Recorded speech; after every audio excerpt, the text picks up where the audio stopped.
All right, so welcome to my report number 2. So just going to jump right into it. I've already started on the app. I have a skeleton here with navigation controls. So right now you can navigate through the app. It just shows little placeholders here for now.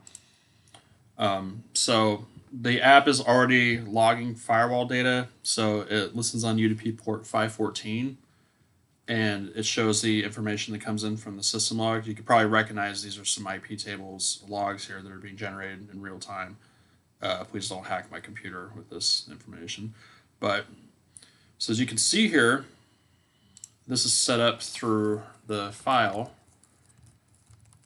on the router through the remote syslogging facility. It's logging to my IP address and it's doing log level maximum. So it's logging everything, sending it over here, and it's showing it. So this is showing that it's basically getting information right now. I'm just dumping it into this text box just so that you can see it works.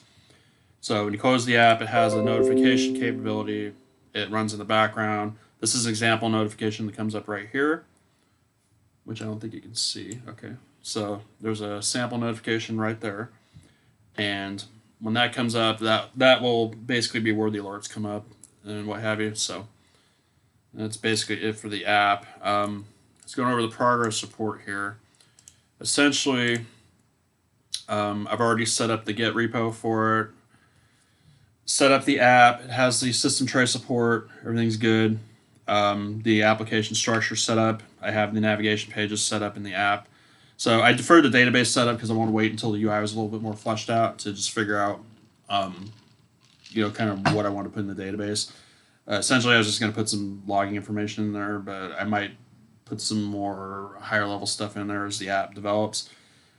So what I'm doing for the next few weeks is I'm going to flesh out the navigation pages for each section, set up the database finally, and I have to take this feedback that I've gained from my proposal. So the feedback basically requested that I do the showing the value of the analysis reporting, identifying the examples of anomalous behavior and alerts, what type of alerts I want to have. And a lot of emphasis is placed on researching existing solutions. So I'm going to spend a lot of time doing that and the benefits and drawbacks of existing solutions and state the use cases for who's going to use this thing, which is people in the home labs, essentially using custom firmware on the firewalls, and then show some integration of the solution into my setup, and I'll maybe do a couple other example setups, and then I'll compare that to other existing solution setups just to kind of really show like the difference between setting them up. Mine's meant to be easier. And then so I'm going to incorporate that feedback, develop the app more, of course, and then once I'm going to start collecting the data here within the next week, I'm going to basically just put it in a database. So I'll have about 10 weeks of data to gain insights off of. So that's basically it. Just let me know if you have any questions. Thank you.